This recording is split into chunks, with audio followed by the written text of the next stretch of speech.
All right, we're at the top of the hour, so I think we can go ahead and get started. Thank you all to everyone that's joined so far. Good afternoon, everyone, and welcome to today's webinar on research mentorship in low and middle income countries. Thank you all so much for taking the time out of your busy schedules to join us for what we hope is going to be a very insightful and impactful discussion. Now, academic mentorship, and if you're here, then you share our passion for it. It stands as one of the powerful initiatives that's required to advance research capacity and to really build up the skills of the next generation of health researchers through this process of bidirectional exchange of perspectives and experiences, and particularly in our context where resources might be somehow limited, but the potential is unlimited. So the relationships that we build, the knowledge that we transfer, and the networks that we create through mentorship have the power to transform, yes, individual careers, but really what we're looking for is transformation for the entire health research ecosystem across our continent and beyond. And so today I'm really excited for the lineup of speakers that we have planned for you who share their experiences or their extensive experiences with research mentorship in settings similar to our own. And they'll share some practical frameworks and tools that have been developed to guide such relationships and to really institutionalize and build sustainable frameworks for mentorship. They'll share some real-world experiences and case studies, as well as innovative models that are already making a difference, building research mentorship capacity in LMICs. So before we get started, we do have a quick request. We'd like you to please scan this QR code that's been projected on the screen and fill out what we call the webinar participation form. This form is just going to ask for some demographic information. It's going to ask you also about whether you would like to stay informed about future upcoming launches related to mentorship, as well as your experiences in mentorship. And this data really helps us to understand the impact of this webinar, to plan future webinars like this, as well as to stay in touch with the people who would like to stay a bit more engaged following this discussion, so that we can ensure some continuity of the discussion. So the QR code has been projected over here, but it's also going to be at the bottom of each and every slide. So just in case people join in a little bit later, we really do want to capture as many of the attendees as possible. All right, so this is going to be our agenda. As I mentioned, we really do have an action-packed session for you. We've got some exceptional keynote speeches. We'll have a little bit of time for the Q&As, and we'll finally wrap up with sharing some exciting upcoming launches and some opportunities to stay engaged with the discussion. All right, so first off, I'd like to invite some of our speakers to give some opening remarks. And we'll hear first from Professor Stefan Jansen, who is coming from the University of Rwanda. Actually, before inviting Professor Stefan up, I got a bit ahead of myself and forgot to introduce myself. My name is Sumana Danani, and I work at the University of Rwanda College of Medicine and Health Sciences. I work as a project coordinator and senior researcher at the Mental Health and Behavior Research Group, as well as at the Directorate of Research and Innovation. And mentorship is something that I view as really essential, and I'm so excited to be a part of this discussion with people who share that passion. And now on back to the opening remarks. As I mentioned, we'd like to hear first from Professor Stefan Jansen, who is the Associate Professor in Neuroscience and the Director of Research and Innovation at the College of Medicine and Health Sciences in the University of Rwanda. He leads multiple internationally funded research projects. And as he opens today's discussion, I would like to ask you to reflect on what mentorship means to you. So there's some instructions on the slide in front of you. If you could just get out your device, whether it's your laptop or your cell phone, and visit www.menti.com. I see that people are already starting to fill in some terms. The code is over there, and you could just write down words or phrases on what mentorship means to you. So without further ado, Professor Stefan, please, the floor is yours. Thank you, Somana, and welcome everyone to this exciting call. I'll be very brief as we want to give the space to all of the content discussions. I am Stefan, and one of the reasons why we became, with the University of Rwanda, so interested in an academic or research mentorship program is in our strategic meetings about how can we push research at the University of Rwanda College of Medicine and Health Sciences, we saw that there is two main gaps that we are facing in our institutions, but that we know that other institutions in the country, but also on the continent, are facing. And that is that our organizations, because of the environment, make it difficult to invest in the quality of research, which takes a lot of time and effort. And a second challenge, and a related challenge, is that it is difficult to invest in mentorship and supervision. And so it is in that framework that we started collaborating more closely with AHRI, because they had a fully established mentorship program, and so we learned from them, and we are now implementing that at the University of Rwanda. At the end of this talk, I will say a bit more on that. Thank you so much, and enjoy the webinar. Excellent. Thank you so much, Professor Stefan, for giving us a bit of context of how we ended up over here and our shared passion for mentorship, as well as the collaboration that really makes such a webinar possible. I really like some of the responses that are coming up on the word cloud. We have guidance that comes out really strongly, supervision, but a lot of phrases that speak towards the bidirectional nature of a mentorship relationship, such as pay it forward and knowledge transfer. So keep that going. I think we're thinking along the same lines. And now it would be my honor to invite Dr. Alamseged Abdissa, who is the Deputy Director of the Armor Hansen Research Institute, and he'll give us some context for this discussion and share his perspectives on the topic based on his extensive experience leading a internationally renowned research institution, supervising numerous students, as well as leading multiple research projects. Dr. Alamseged?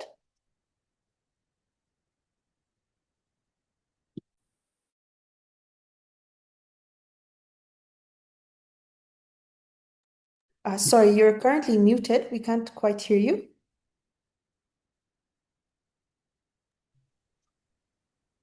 Thanks, Sunama. Good afternoon, everyone. I am Alamseged Abdissa. I'm a Deputy Director of the Armor Hansen Research Institute in Ethiopia, Biomedical and Clinical Research Institute, which operates under Ministry of Health. And it is a great honor to welcome you to this webinar session on research mentorship in low and middle income countries. And I am also delighted to see so many dedicated researchers joining us from across the continent and beyond.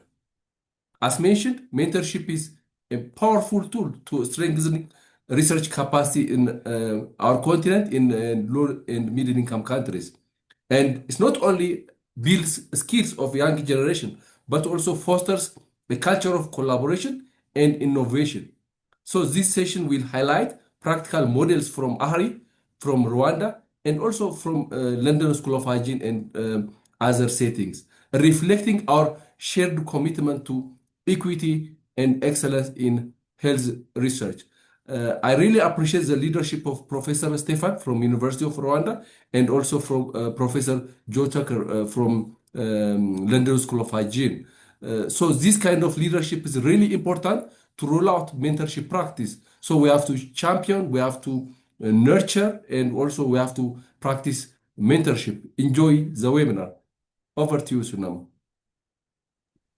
Thank you so much for those insightful remarks on the value of these partnerships once again.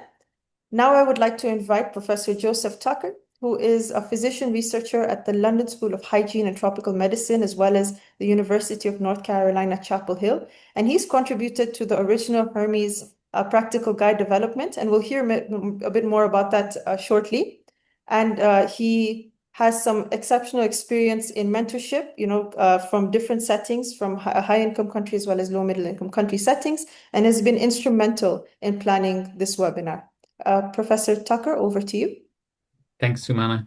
It's great to see so many folks online today, and I think mentorship, as Professor Stefan and Dr. Abdissa just mentioned, is so important. It's different from coaching, which is more short term. It's different from supervision, which is kind of like your line manager or your PhD supervisor. mentorship is a much longer term relationship that focuses on building a career. And in preparing for this webinar, were we've gotten multiple requests. How can I set up a new program? And this webinar is really intended to give some practical tips on how do you start a mentorship program at the organizational level. How do you promote mentorship and research mentorship specifically?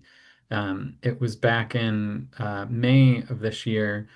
Dr. Abdisa and I were at a TDR meeting, and Dr. Adil Mesfin gave a terrific speech. And I said, Adil, we need to get you to do this again for a bigger stage. This is Dr. Mesfin's bigger stage. And I should also mention Dr. Betty, who's also presenting today. They've just done a terrific job. It's really exciting. And I also want to call out Dr. AHRI, who's really the sort of key person for Hermes, and we're going to hear a speech from her as well. So without further ado, over to you, Sumana. Thank you, Professor Tucker. And you gave us a little bit of an insight of what's to come, and it's going to be a very exciting discussion. I like all of these ideas that are coming through on the Mentee word cloud. A lot of talk about guidance, support, supervision, although as we discussed, it's not just about supervision. Mentorship extends beyond that.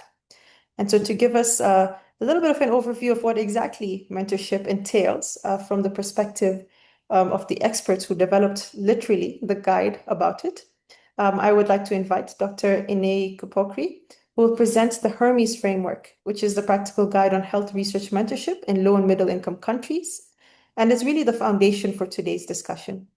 Dr. Kupokri is a clinical pharmacist and an assistant professor at the London School of Hygiene and Tropical Medicine, and she really co-led the development of the Hermes document along with WHO TDR.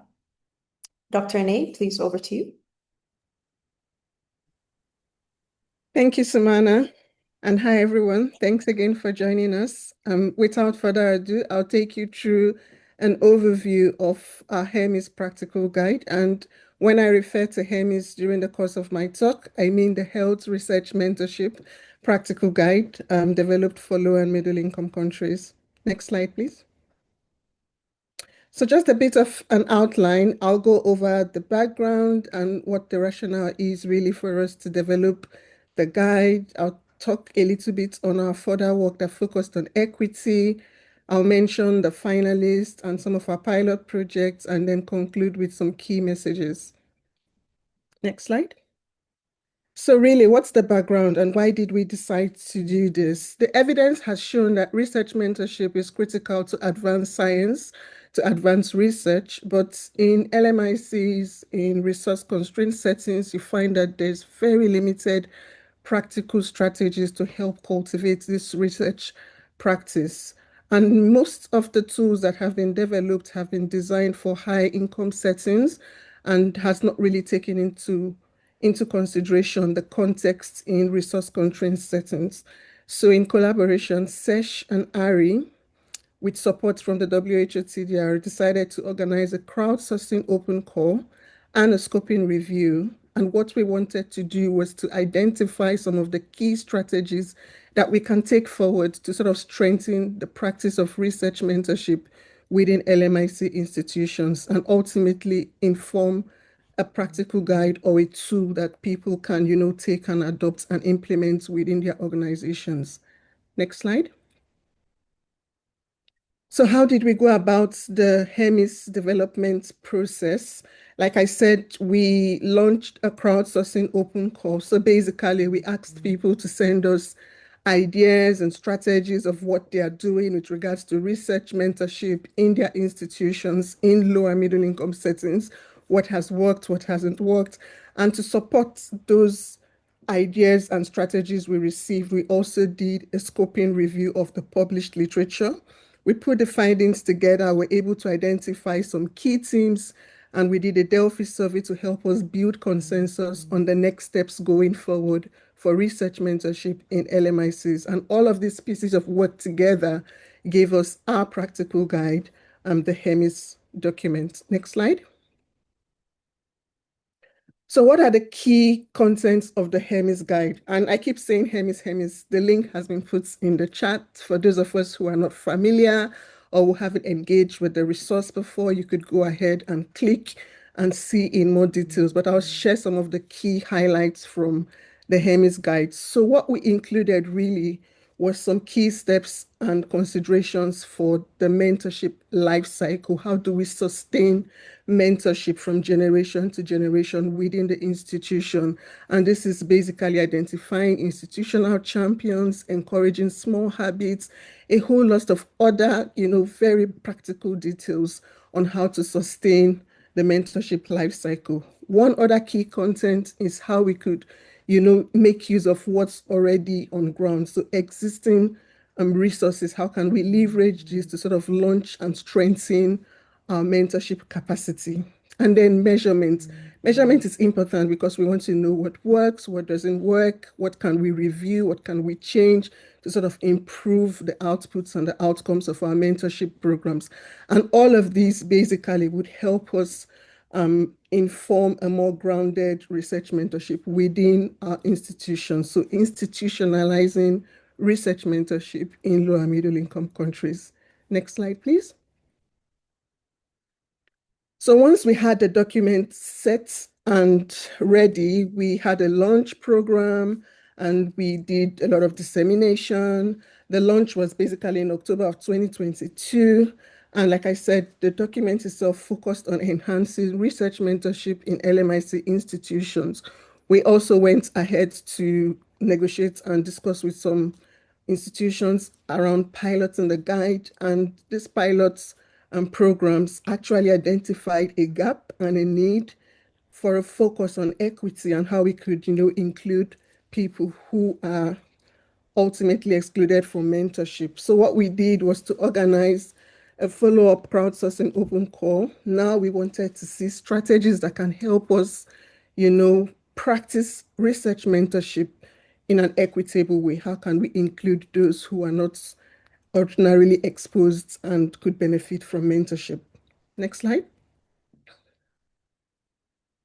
So just before I talk about the work we did further on the equity aspects, what was the engagement?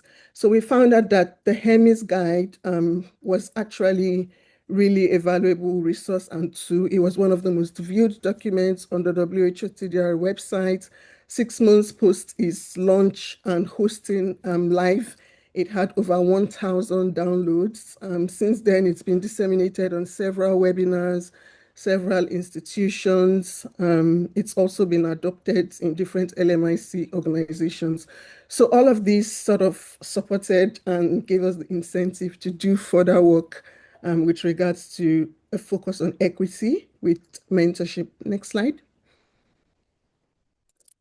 So now, like I said, when we began to pilot and engage institutions, we found out that there is a need to bring in people who ultimately would be excluded.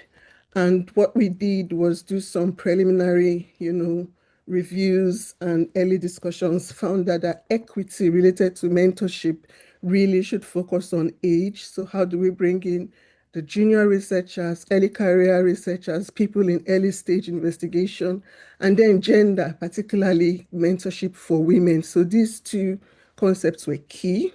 So what we did was to organize a follow-up open call, but this time it was focused on equity and inclusivity in research mentorship.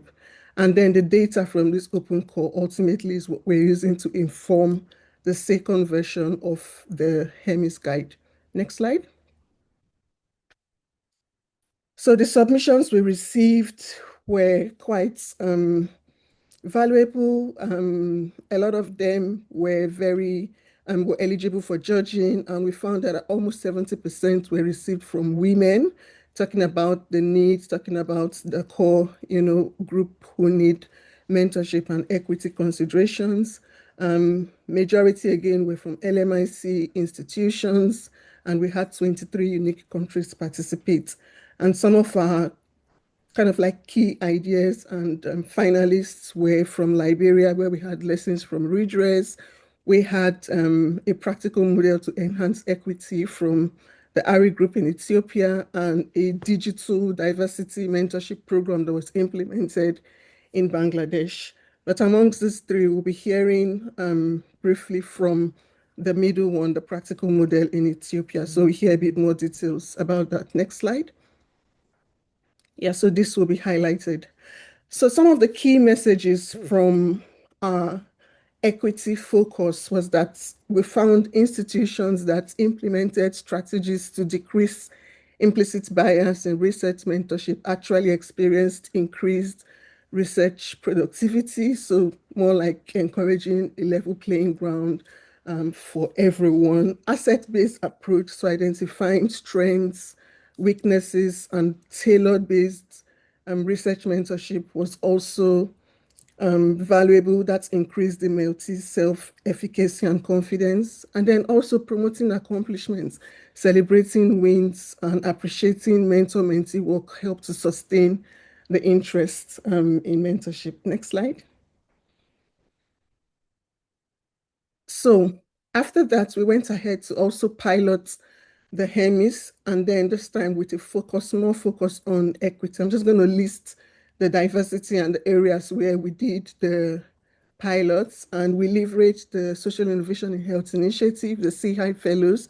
5 of them were recruited. We had from Indonesia, we had from China, 2 actually in China, 1 from Nigeria, and 1 from Uganda, and all came back with really fantastic results and strategies for including equity in research mentorship. And all of this is informing the HEMIS 2.0. Next slide. So I'm going to highlight some of the key messages from the HEMIS equity pilots. So one thing we learned was that peer mentorship, reverse mentorship, mutual mentorship, all built capacity for mentees, empowered them to serve as mentors, and helped to identify some power imbalances. How can they function, effectively in the research space, in the workspace? Mentorship really is a two-way street, so it's not automatic. It takes time to process, it takes time to be established, and there is actually a cycle and a difference from supervision to coaching and then advancing to mentorship, which is more of a long-term established relationship. And in as much as mentees undergo training in mentorship, there's also a need to train mentors. So mentors need to engage with some form of training to be able to provide mentorship with key equity considerations. Next step. So some of the next steps for the HEMIS, like I said, we got a lot of data from the pilots, we got a lot of data from the equity focused open call, and we're currently really in the final stages of developing an updated version, which we tend to refer to as HEMIS 2.0, but this contains a whole lot more of what you're seeing in HEMIS 1, and then a focus on equity and the gender aspects, how we provide support, especially for early stage investigators, early career researchers, and for women particularly. And alongside this, we'll have a website, we'll have a community of practice, and we'll have a charter. So it's a whole first, it's a whole work product going on there, and everyone is welcome. Later on, after the Q&A and the discussions, Professor Tucker will tell us a bit more on how we could be involved and how we can be part of, HEMIS going forward. But yeah, that's it really. Next slide. I'm sure you already have access to this link and you are well downloading a copy to your device and engaging with the practical guide as we speak. Next slide. I just want to say thank you to everyone who's been super, super instrumental and contributed to the HEMIS, right from HEMIS 1 to HEMIS 2 and the current and ongoing work. Thanks, everyone. And thank you too for joining us today. Over. Thank you so much, Dr. Ney, for giving us this wonderful overview of the long and extensive journey that it's taken to get Hermes to where it is today, as well as the plan for the ways forward. Really enlightening to hear about the steps taken to ensure equity and diversity and inclusion within these mentorship frameworks. And I'm sure that's a principle that we all want to take forward. So we got a little bit of a trailer into the next talk, but before doing that, just a couple of reminders. The first is that for anyone who has joined our webinar, any of the new people who've joined our webinar, would please like to request that you fill out the webinar participation form. You can either scan the QR code that's on the corner of every slide, or the link to the webinar form or to the form has been put onto the chat. And the second reminder is that we will have some time for a couple of questions and answers after the presentations. However, if you have any questions or burning questions as the talks are going through, I would encourage you to put them on the Q&A tab of the Zoom portal, and our speakers will just kind of respond to them on an ongoing basis. Right. And without further ado, it is now my pleasure to invite Dr. Edel Mesfin, who I believe was introduced a little bit earlier by Professor Joseph Tucker. This is her big stage to share some of the experiences of the professional mentorship model from AHRI, which is based in Ethiopia. Dr. Edel is a medical doctor and a clinical researcher at AHRI, and she plays an active role in implementing the institutional research mentorship initiative that they've implemented. And she'll be joined by Dr. Betty Solomon, who is a medical doctor with expertise in clinical and translational research, and she coordinates AHRI's research mentorship. So they'll share some experiences from the mentorship model implemented at AHRI and some of the transferable lessons that really apply to all of our regions. Right, Dr. Edel, over to you. Thank you, All right, Sumana. thanks, The first Sumana. part of the presentation will be by Betty. So yeah. All right, sure. Yeah. Dr. Betty. Thanks, Adol. And thanks everyone for joining the webinar. I'm Betty. I'm one of the researchers from AHRI, and today with Delawit, we'll be presenting some insights from our practical model for ensuring equity in the research mentorship program and Armor Hansen Research Institute. So this will be the outline of our talk. So we'll try to go through, introduce AHRI and then our pilot project, about the initial processes like the cohort and matching and process engagement after the launch, and lastly about the lesson learned and the opportunities ahead. Okay, so just to give you a brief background about Armor Hansen Research Institute, it is a biomedical and clinical research institute founded in 1970s and seconded by the Ministry of Health of Ethiopia. And its mission is to improve medical care, health, and well-being of the public by generating and delivering scientific evidence, developing and producing new or improved products, equipments, and methods, and provide support for pharmaceutical industries, as well as serve as a hub for technology transfer and capacity building. So at the initiation of our pilot project in late 2023, we had about 359 researchers, and among whom 56% of them were men. But when we see the educational levels and as we go higher up in the career ladder, the representation of female researchers were significantly lower as compared to the male counterparts. So with this background, we try to implement a practical model that aims to empower individuals from the underrepresented gender groups, which are women in our setup, and as well as early career researchers. Next. So we implemented a practical model that encompasses different strategies to be implemented at the different stages of the mentorship program, including having an inclusive recruitment strategies, a robust mentor matching process, a local mentors training, and also having different engagement formats and monitoring tools, as well as equity metrics and feedback mechanisms. Next.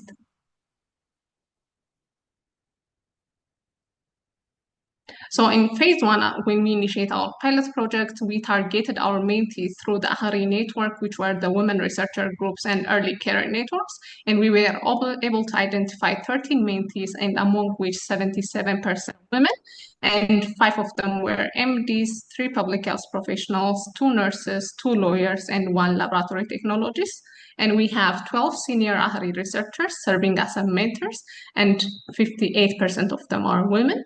And the matching was done mainly by mentee-driven, and it was guided by their individual development plan, focusing on their career goals, research interest, and skill development. Next.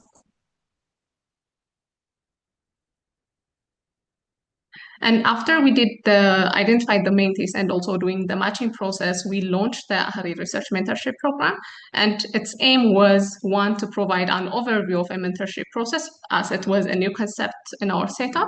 And the other one was to inspire and empower mentees by showcasing its advantage and to offer different opportunities for their personal and professional growth.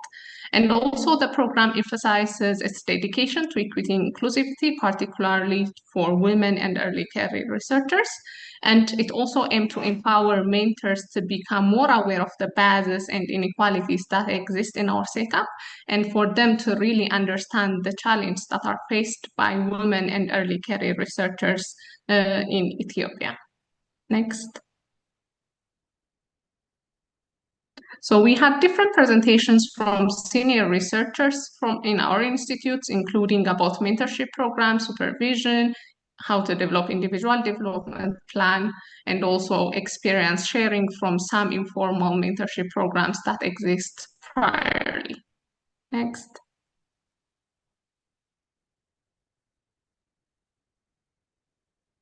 In addition to that, we had also presentation from gender experts regarding how can we ensure equity in our research mentorship program, what are the contextual challenges, and how can we really tackle them. Next.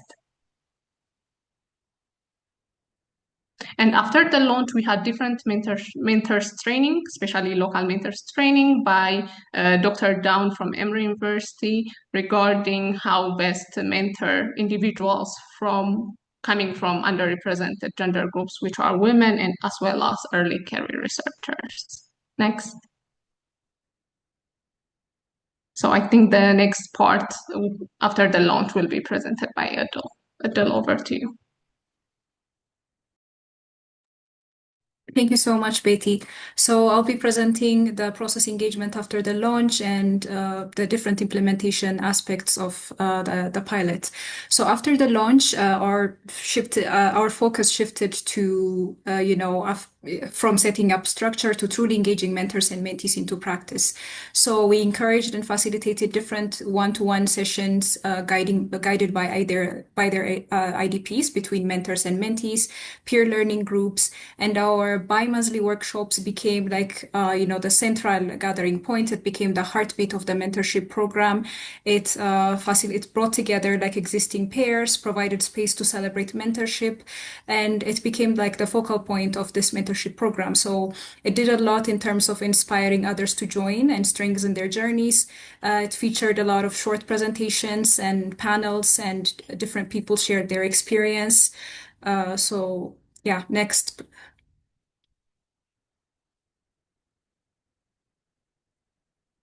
These are some pictures taken from a few of our follow-up workshops.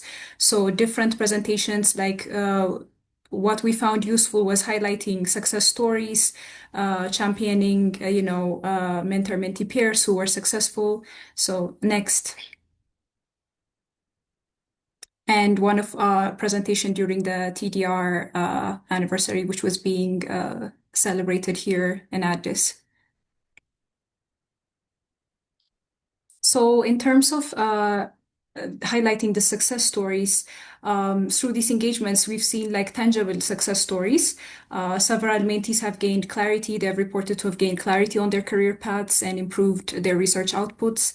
So these are some of the mentor-mentee champions who were recognized on a few of our workshops. Next.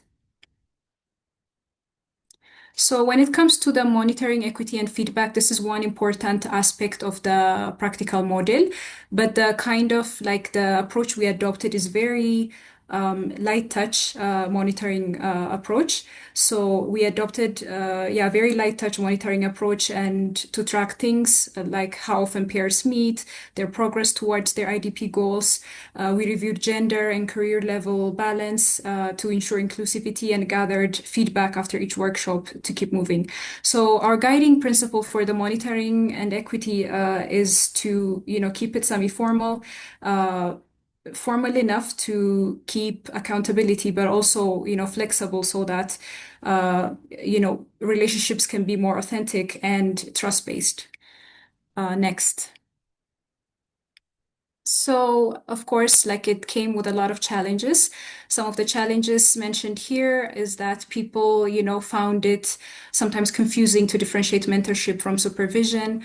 There were time constraints, like a lot of mentor pairs, after being paired up, wouldn't find time to, formally sit down and really have like a meeting of their progress. There were some uneven engagements. Some mentee-mentor pairs thrived while the others didn't really, progress forward in terms of their goals. There were some power dynamic issues and hesitancy because some people, they had mentors who were hierarchically like higher than them in terms of like their work settings. There's a lot of documentation fatigue, like people don't when being asked to fill out feedback forms like IDPs, and this also like highlights the resistance to formality. Like some pairs already had like informal mentor-mentee relationships, but once being introduced to this mentorship program and being asked to fill out IDPs, have an agreement, a signed agreement, then it becomes a bit I don't know, like too serious. So there was a lot of resistance to formality. So the things that we found worked were that this was the fact that it was a mentee-driven model. It facilitated a lot of like ownership and motivation, especially for mentees. And the fact that, the progress was guided by their IDPs, it clarified expectations both for the mentor and the mentee. And these are like bi-monthly workshops. They created a lot of visibility and peer support. And also this kind of encouraged a lot of cross-disciplinary matching. So people from different departments don't necessarily need to have a mentor from their department, but, can be mentored by someone from a very widely different department that they aim to maybe join one day or build a career in that one day. So, and also it facilitated a lot of mutual learning mindset, which was really great. So some of the points that we took that we should or could refine are, allocating more mentor time allocation, having more orientation for new participants, because always like when we have these workshops, we find that the mentorship is relatively a new kind of concept. Like people, like I said, struggle to differentiate it from other like coaching and supervision. So ongoing orientation is very important, and recognition system for mentors. Like mentors should be recognized for the impact they're making for their mentees. Next. So some of the lessons and emerging insights from this practice is that one, and a very important one, is that ownership sustains engagement. So the fact that this was a mentee-driven, matching, it helps to sustain and like create a lot of motivation because mentee sees the potential, the potential impact that it can have in their careers. So giving a lot of ownership, making it flexible goes a long way. So, and also visibility builds community. So this regular workshop played a really big part. The recognitions, just the sense of community that it brings is really very important. And also, having structure, but also flexibility builds, gives.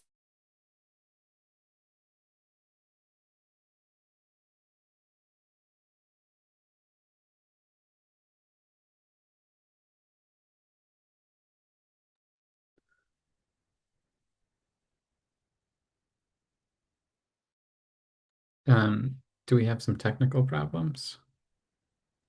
Yeah, it seems like it. Dr. Betty, would you perhaps be able to, if you're there, would you perhaps be able to take over from the slide.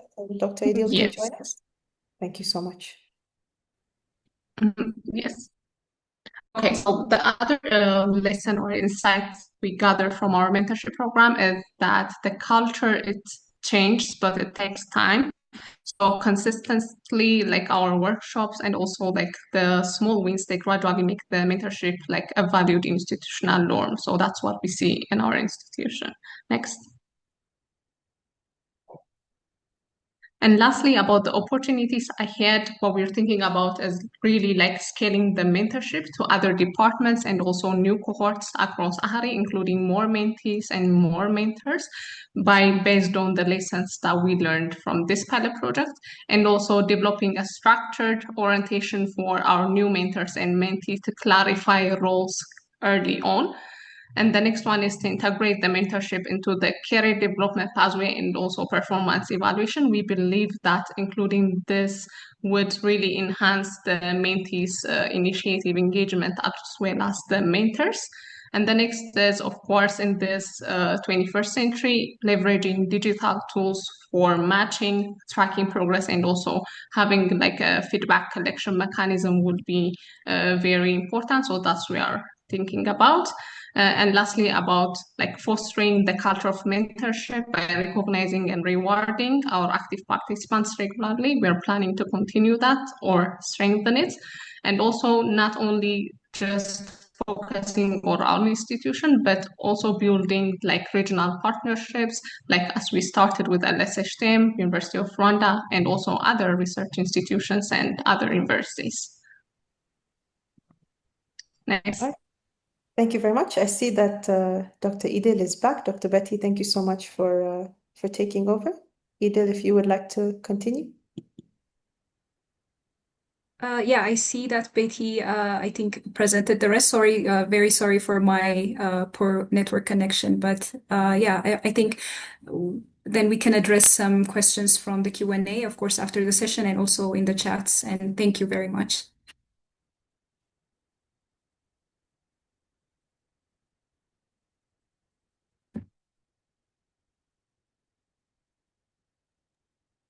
All right, thank you very much, Dr. Idil and Dr. Betty, for sharing these invaluable experiences from AHRI in Ethiopia.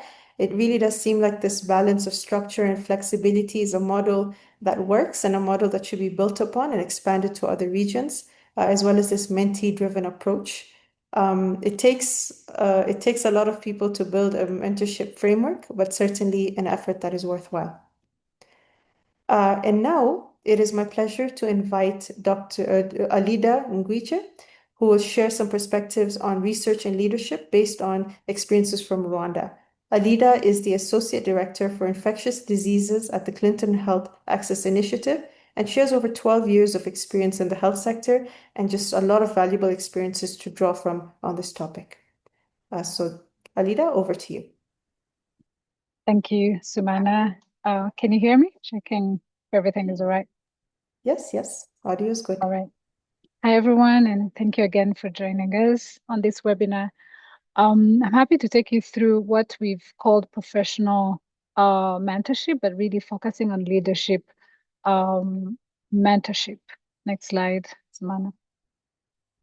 So this is the flow of the presentations. I'm going to talk about the model that we're planning to use in Rwanda, but that is already being run elsewhere. I'll talk about the model and then talk about the key elements of leadership that we focus on in that model and kind of go through them really at a high level kind of interpretation, but to give an idea of what we cover in that mentorship and provide more details on how we do it. Next slide, please. So introducing leadership conversations at an early stage is very important because whether we want it or not, as we grow in our career, we end up becoming leaders. And it's not necessary when you get appointed, you have that position, you have that title that you become a leader. You can start being a leader as where you are today in what you're doing. That's why we think having these conversations at an early stage is very important, especially for students at the university level. the impact of this is that ensures students that are well equipped to take on leadership roles with confidence and clarity and competence when they are stepping in leadership roles. But also there are some that are already leading where they are, and this is going to support them, give them tools that will allow them to grow and thrive now in the positions they have, but also use it later when they take even bigger leadership positions. So leadership development will also help students to take ownership of their ideas, like actions and goals. Like, where do you want to be? How do you see yourself in the next 5 years? Like, these conversations are helpful to have at this time so that students start already planning their career goals. And then it helps to build self-awareness and emotional intelligence, as well as strengthening their critical thinking skills. As it says, that effectively there's a critical thinkers, like really to start creating this critical thinking habit in the student as they lead and as they're going to lead even in the future. So the model focuses on female in general. So the female student will be the focus for this model. And the reason is that we've realized that women leadership face other challenges due to community and societal norms and systems that sometimes will hinder their progress in leadership or their thriving in leadership. And with research, we know that women sometimes have to give up on leadership opportunities because they feel unprepared or undeserving or just not ready because of other conflicts that the society expects them to handle. So women-centered leadership initiatives are crucial to help them really embrace who they are, but also take on leadership positions and still thrive, in addition to thriving, being mothers and women and wives at home. So the model is really meant to empower them to contribute to the transformation of societal structure. So we've seen that some of the changes that have happened is because a woman has stepped in a leadership position and she has spoken from experience and has been able to change the system or the structure. So the idea is really to raise women that will be able to speak up for the rest of women that need support, but also be able to influence some changes that we need to make in the society to make more room for women. Next slide, please. So this is just a survey that confirms what I was saying with East Africa and shows how leadership, women in leadership experience additional, I'll say, challenges. And the model that we're going to run will focus on the orange bars, like to make sure that there's no gender discrimination and harassment in male-centered systems. And the survey also showed that there's a lack of specific leadership or management skills when it comes to women. Navigating workplace politics or interpersonal relationship is also challenging. Lack of supportive community to women, and then lack of female role models or mentors. So I'll say that the last one is even the focus of today, because the way we want to implement this model in Rwanda is to be able to create role models to young women leaders so that as they grow in their leadership roles, they have someone they can look up to, but also they have someone they can go to when they struggle with some of these leadership necessities. Next slide, please. So the suggested model is being run, as I said, in different corners of the world. We have it run in Africa. We have East African cohort. We have a South African cohort. We have a cohort in India. We have cohort in Northern America. And how it works is really to pair mentors and mentees.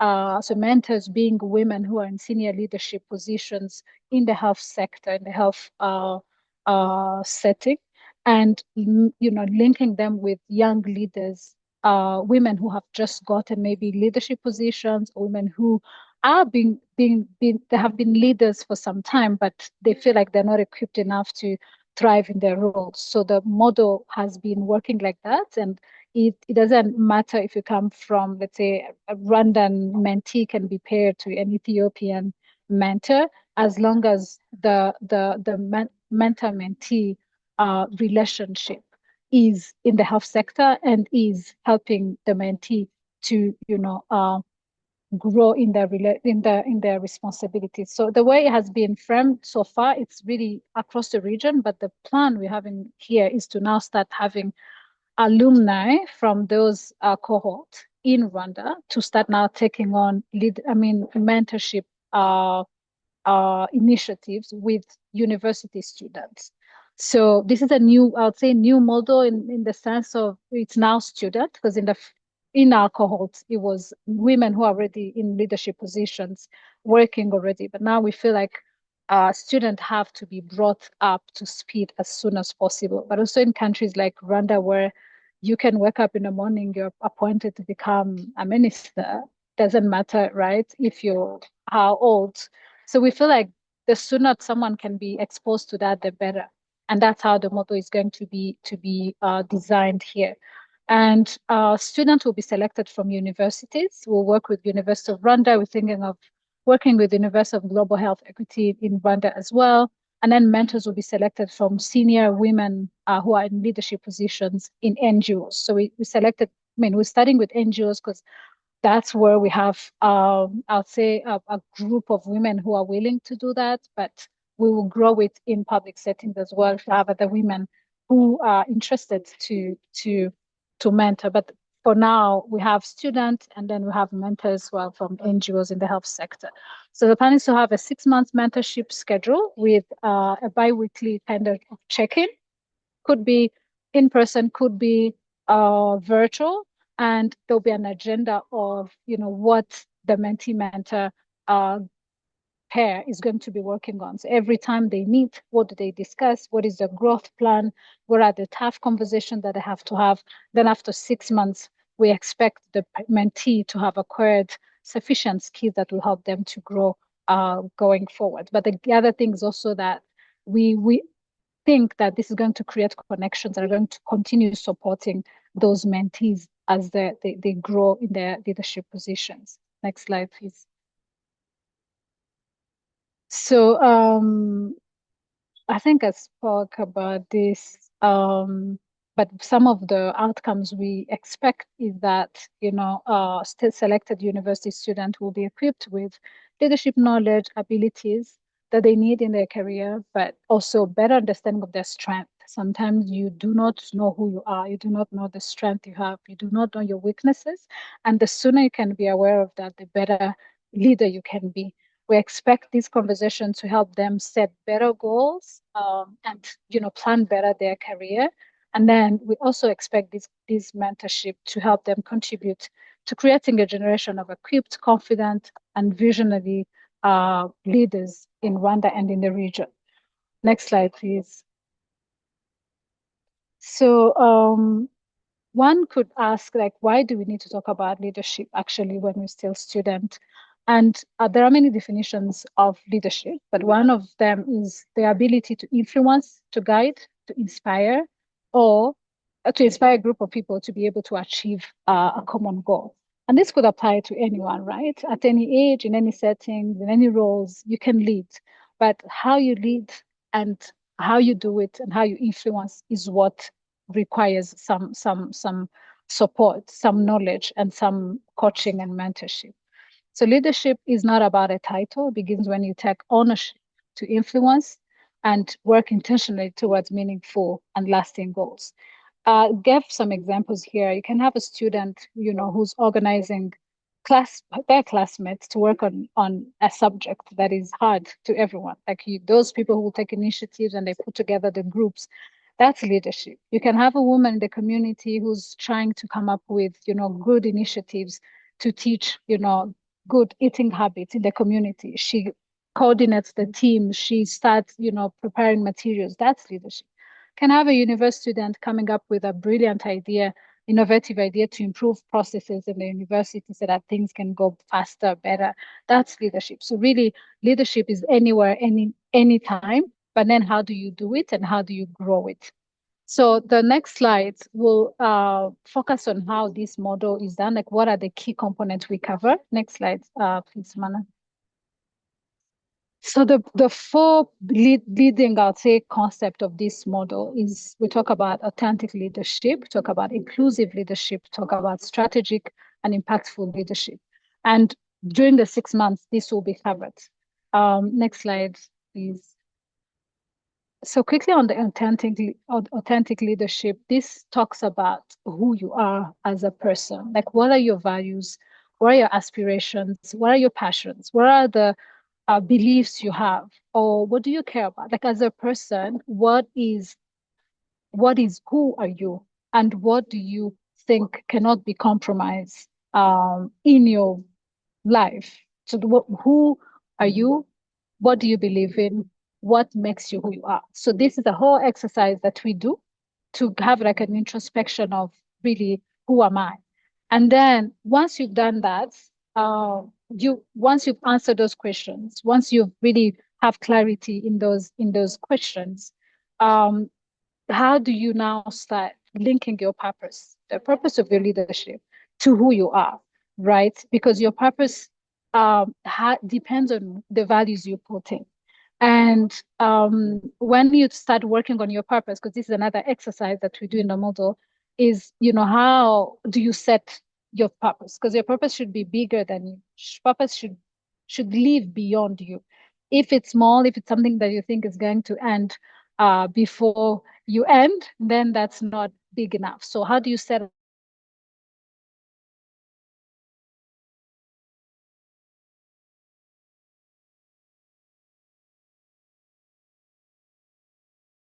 your purpose, and how do you link it with your values and who you are?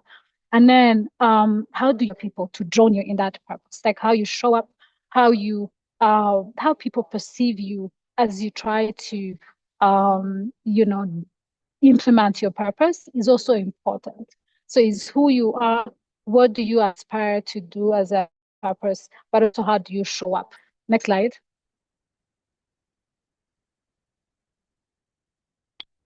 Mana, can you hear me? Next slide, please.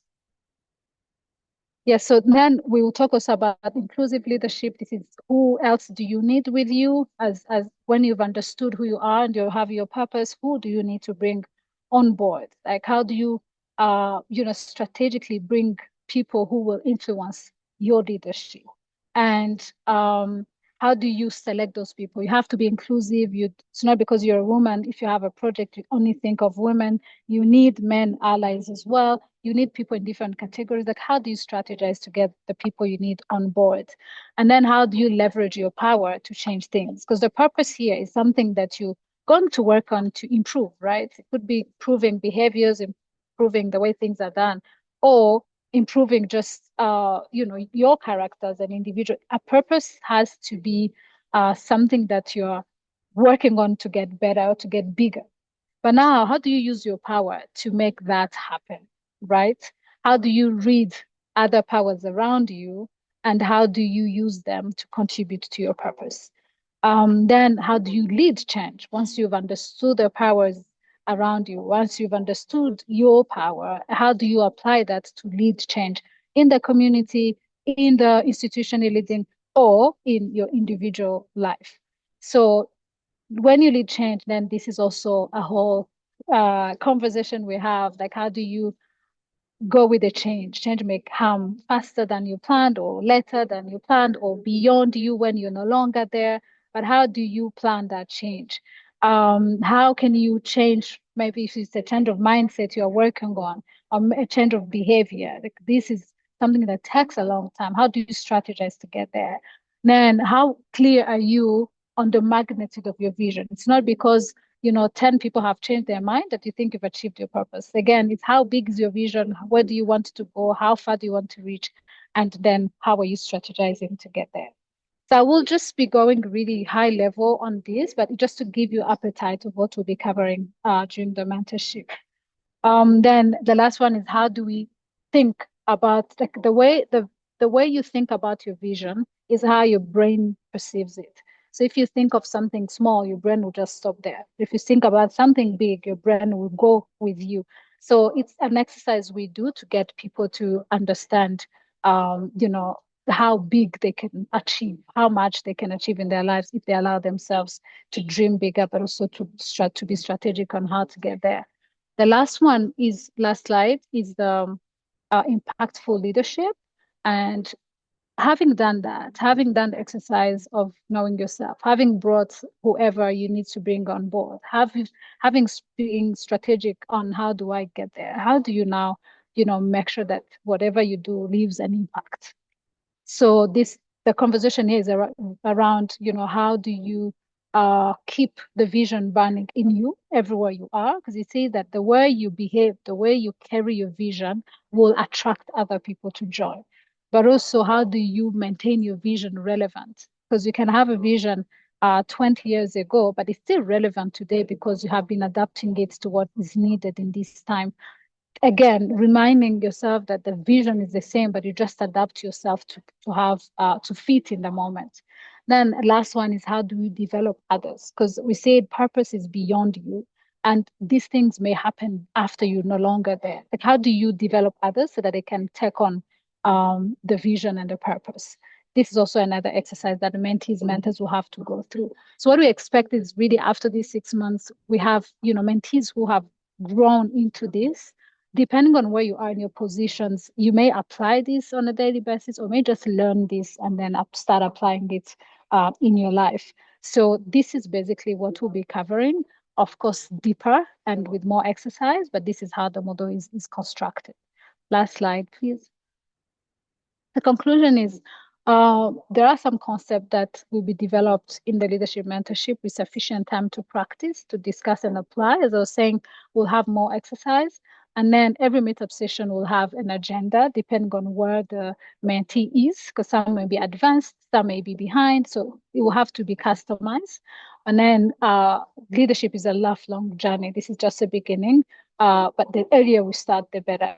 And I believe that we all, at some point, are learning. And today's learners, as it says, they are tomorrow's leaders. I believe we can achieve having stronger leaders, more effective results and impact because we've started working on it at an early stage, especially for university students.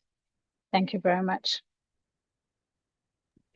Thank you so much, Alida. That was very, very interesting. And as a woman in research myself, I feel like I identify with a lot of the challenges that you described women facing, and I'm sure many of our attendees do. And it's very inspiring to hear about a mentorship model that aims to target these challenges and to really build capacity for people that are not necessarily or haven't traditionally been recognized in research as much.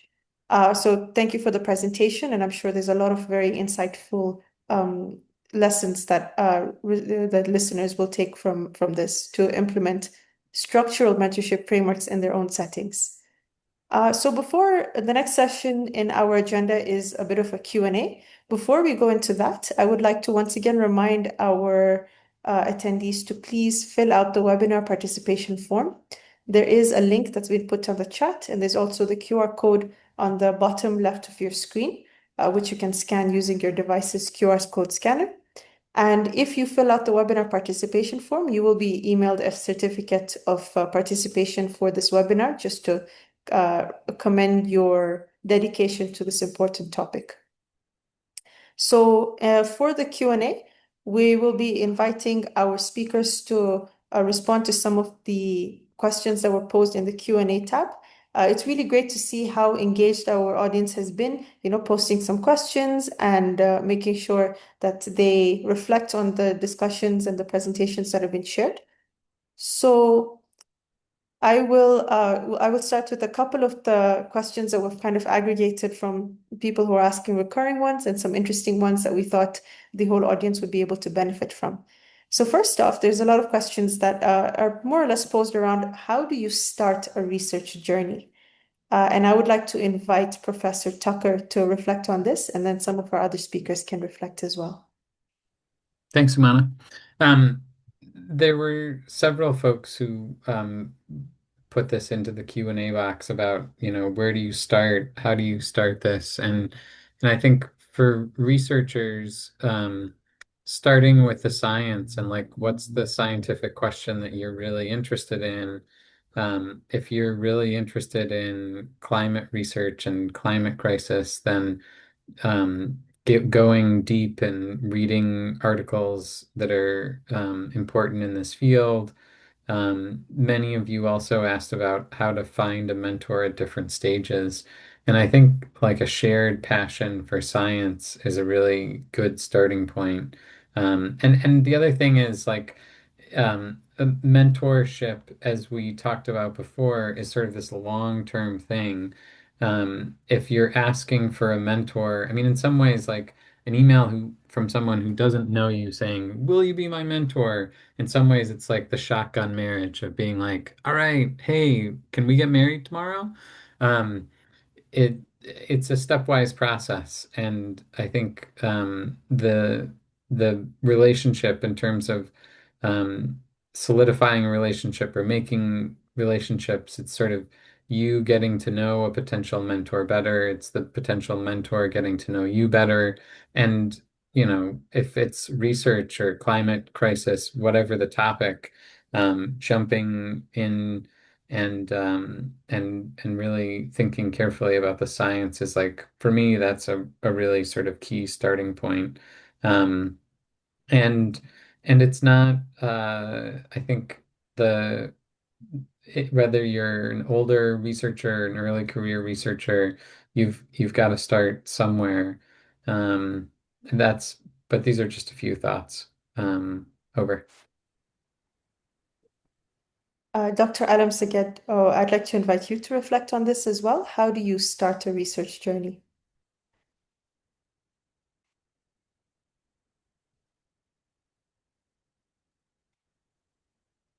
Thanks, Sumana. Say it again, please. How do you start a research journey?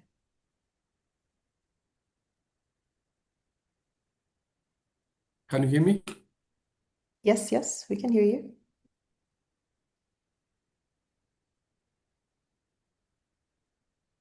Hello, can you hear me? Yes, we can hear you.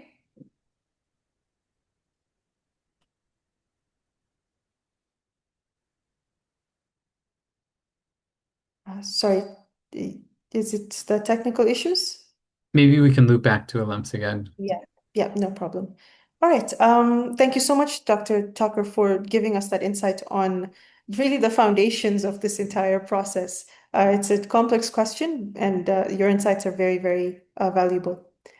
The second question that has been asked a few times is, how do you be a good mentor with few resources?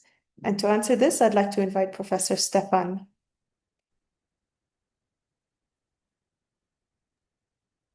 Yes, hi, Somana, and thanks for that question. So we were also busy answering in the Q&A, and so this is a question that came back a couple of times. And I would say that the basis of a mentorship program is the fundament behind is that it doesn't need resources. It needs a group of engaged people, and funding can help like a little bit, but it's really the basis behind this is that it's something you can realize by effort and by bringing people together.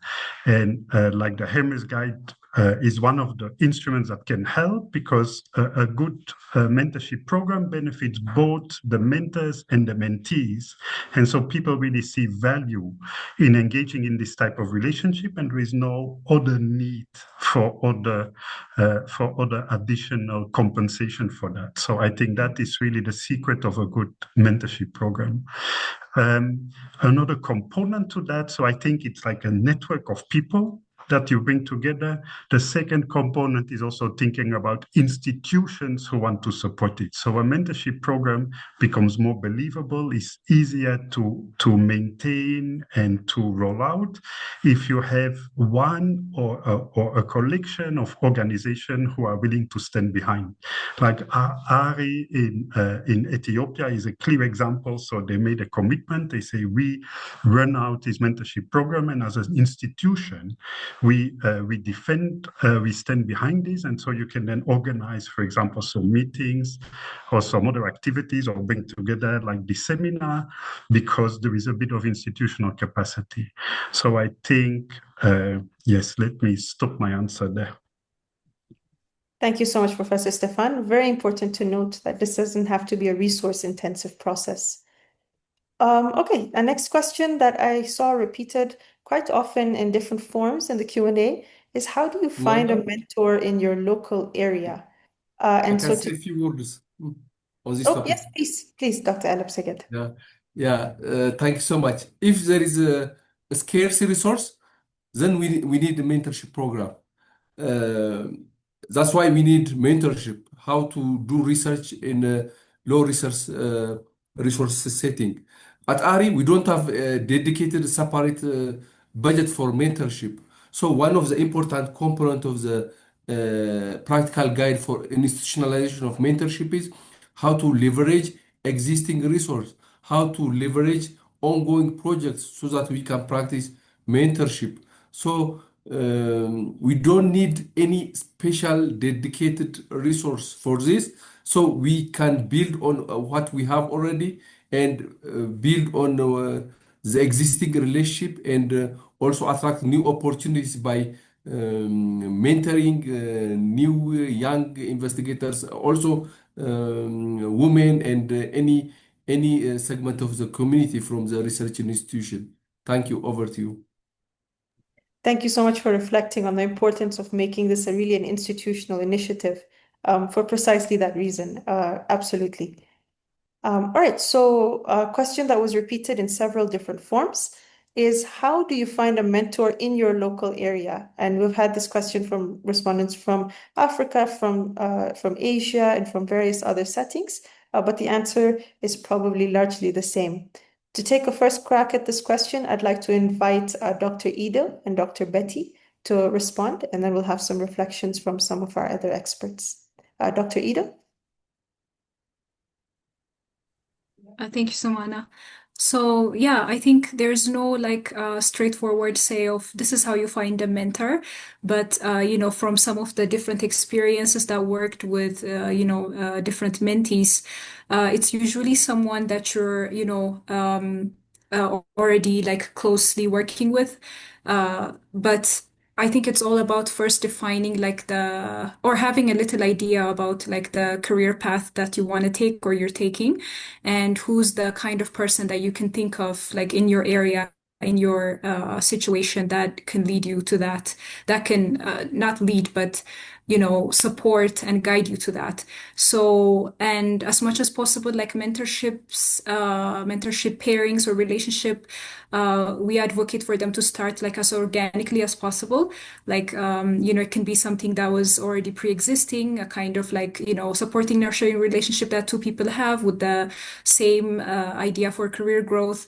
One is more senior than the other. So, that can be a mentor. So it's all about first looking within and deciding, or at least trying to decide what you're looking for. And then just looking for people, preferably people that you already have some sort of relationship with, because trying to sustain like a go up to someone that you don't know and say, can you be my mentor, can be a bit tricky, because that person may not be ready to be a mentor or is not really looking to mentor anyone. So different factors go into this. So preferably someone that you already are, close with and or at least know.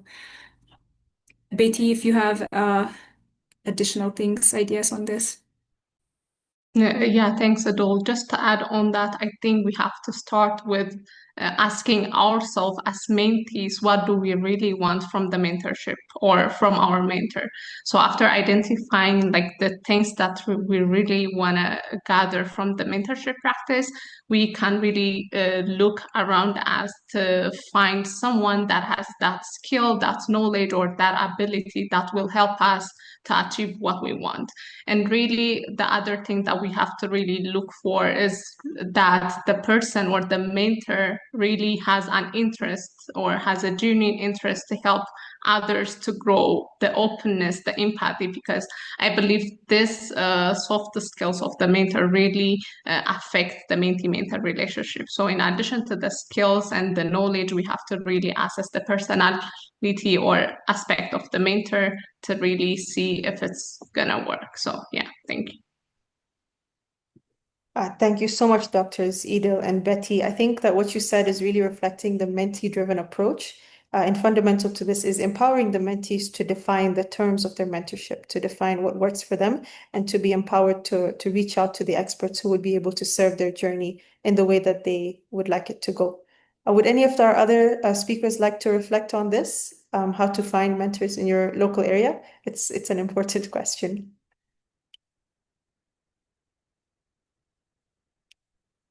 All right, so we can move on to the next Sure. question. Sumana, I feel like a lot of people come back to like, how do I find a mentor? How do I find a mentor? And going to like professional conferences, like attending webinars like this, you see people that are interested in the same things. I've also reached out to many people before just after I read their kind of big paper, they publish a big paper and I email one of the co-authors and say, hey, I'm interested in this specific thing, and it sparks a conversation. Um, I mean, I do think starting with the science can be useful in addition to conferences and webinars, going to talks at a university or like a research institute. You get to meet people and get to meet potential mentors.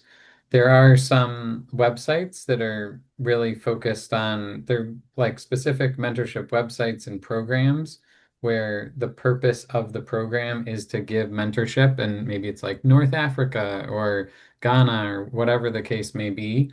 Um, we don't, and I would say for stuff like that, the more senior people who are in your field would be more familiar with like what the training programs are.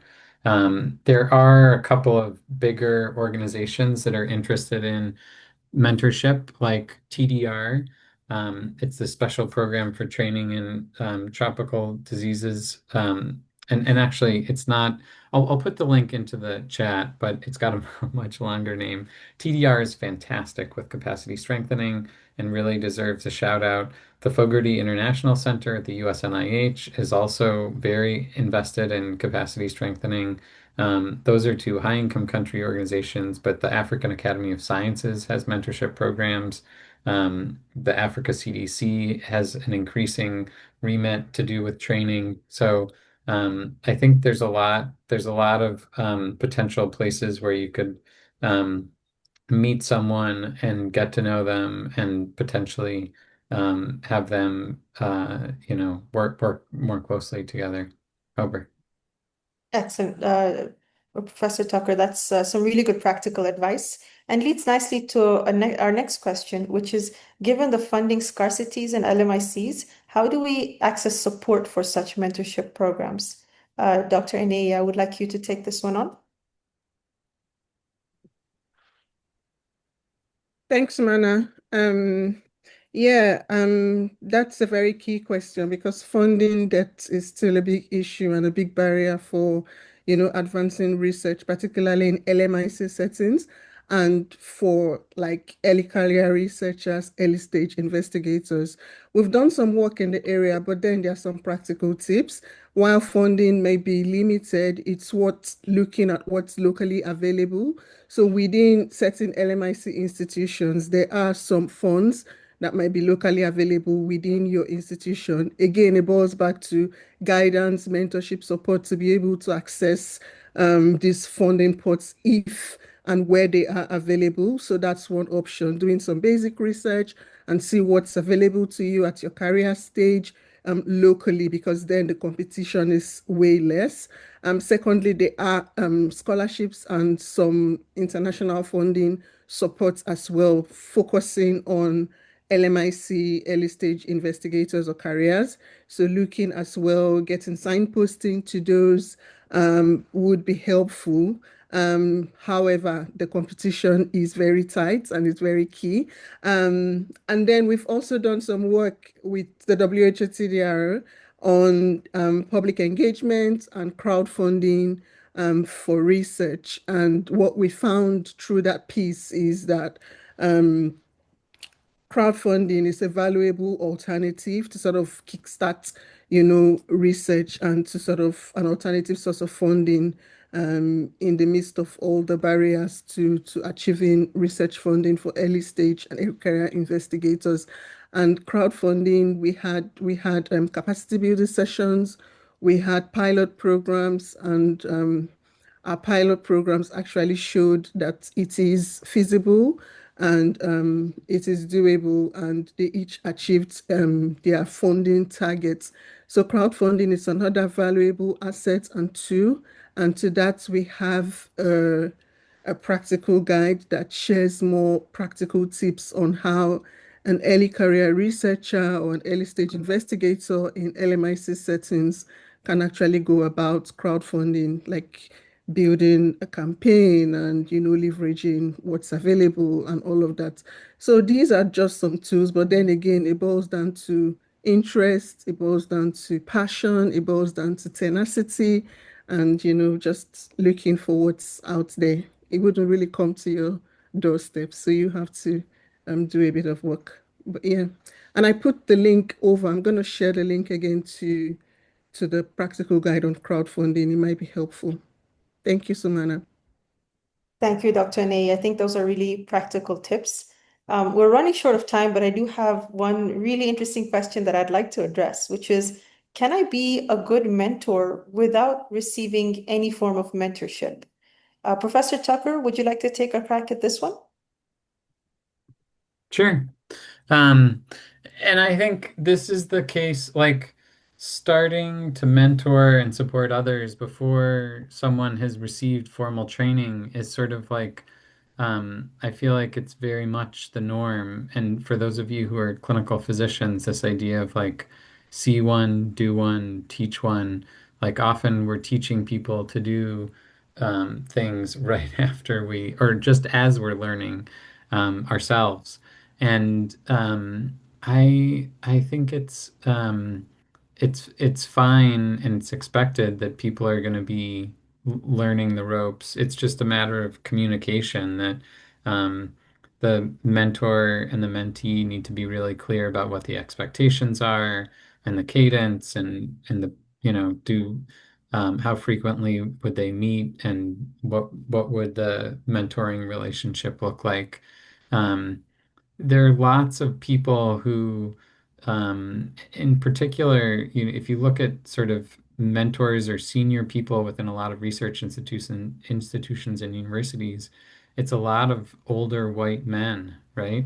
And we need a pipeline, we need a more diverse pipeline of researchers, and having more seasoned investigators who are comfortable mentoring across differences is really important.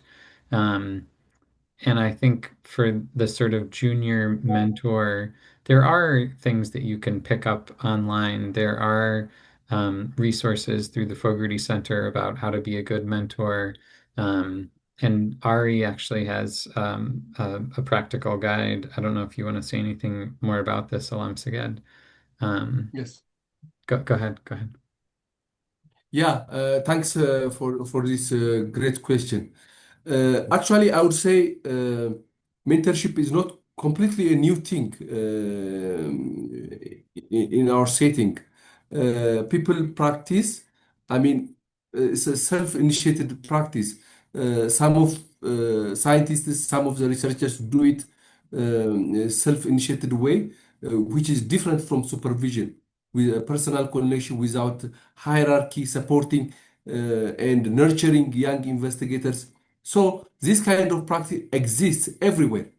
So it's a matter of nurturing and seeding this kind of practice so that it can expand, it can be shaped, and it can be guided by more informed way of practicing mentorship.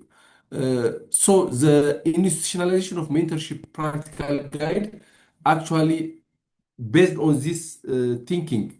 There is a practice, but it's not sharpened, it's not well shaped. So our effort is to nurture the practice so that people can do it more regularly in a more, I would say, in a more formal world. So institutions can support and can cultivate this kind of culture so that we can expand, so that we can support more investigators. So without even having formal education or formal training or mentorship. So people are doing it. So it's our role, it's our responsibility to support this kind of so that we can expand the practice.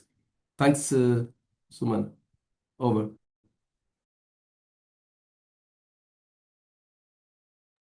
Yes, thank you so much for your reflections on this important question.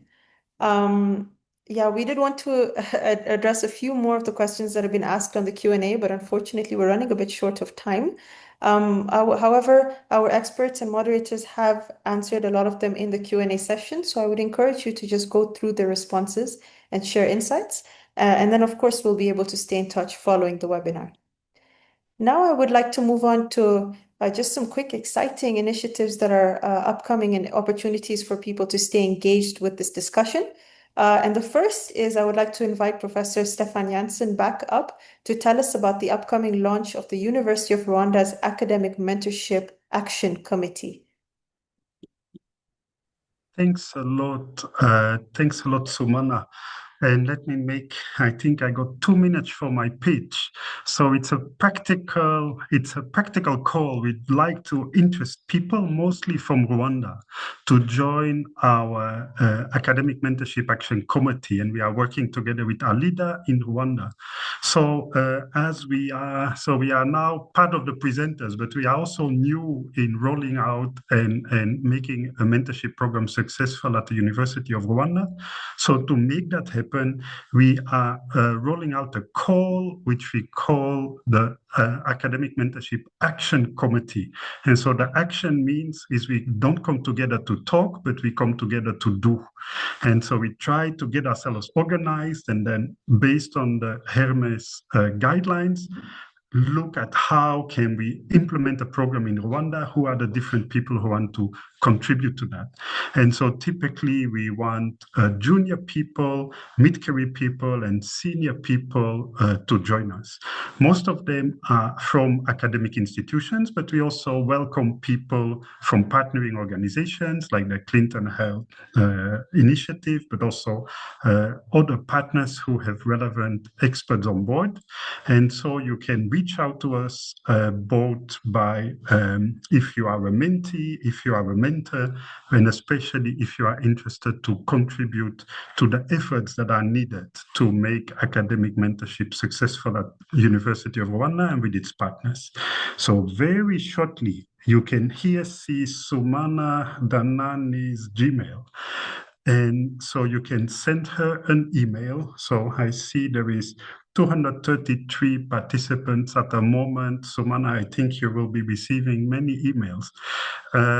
So please write to us, send us your CV and a short motivation, and we would be really happy to welcome you in our action committee.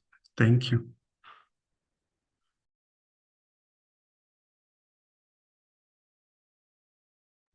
Great. Thank you so much, Professor Stefan, for talking us through that exciting launch, which is shortly going to be announced. And if anyone would like to receive more information about this action committee when it's launched, please just indicate your interest in the webinar participation form, that online survey that we had asked you to fill out. Next up, I would like to invite Professor Tucker back up to tell us about the upcoming launch of the Hermes 2.0 guide, which we've kind of touched on, but he'll give us a few more details about when to expect that. Thanks, Sumana. We, as part of Hermes, we noticed that there really wasn't enough focus on equity, and this is something that Dr. Pakri has already mentioned. So the upcoming Hermes 2.0 version is really going to think carefully about equity and inclusion, and there'll be a lot more examples, there'll be a lot more content. It's really going to be rich and interesting. It will be officially launched in the new year and keep for those of you who've completed the survey, we'll be coming back to you when the exact date is finalized. I would also like to say that we're going to be organizing a community of practice, which is more of an informal network of organizations that are starting new mentorship programs. And this will be alongside the Hermes 2.0 guide. So if you're a leader of a research team, or you have a research group and you'd like to start something new, this would be a good group for you to join. And again, the survey has more details. But I'd like to thank all of the speakers today. These talks were absolutely fabulous. I think this is such an important topic. You've really demonstrated a whole bunch of simple things that can be done to promote mentorship in LMICs. This is a really important area and this is sort of how you grow a research team. So thinking carefully about the nuts and bolts of it is essential. Thank you, Sumana.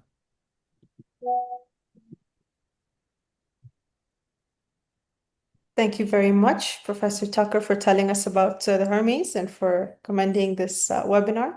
With that, I would like to bring the webinar to a close. I would like to, of course, thank all of the contributors from the University of Rwanda, the London School of Hygiene and Tropical Medicine, as well as the AHRI Institute, for your wonderful presentations and your insightful discussions. I'm sure I speak for the whole audience when I say that we really learned a lot about how to make research mentorship part of the institutional framework, something that's sustainable, something that's impactful, and something that's really transformative. I would like to thank, of course, all of our attendees for coming out, for showing up here and demonstrating your passion and your commitment to this important topic. We had a lot of engagement. We had some great questions that were asked on the chat, and some interest that was expressed in follow-up conversations related to this topic. So if you filled out or if you indicated your interest to receive follow-up communication on these upcoming launches on the webinar participation form, you will soon hear from us, as a follow-up for these topics. But that being said, I would like to thank you all so much for showing up today and wish you all a lovely day. And I look forward to staying in touch to discuss more opportunities related to research mentorship. Take care. Bye-bye. Thank you. Everyone. Thank you. Thank you. Thank you. Thank you. Thank you, everyone.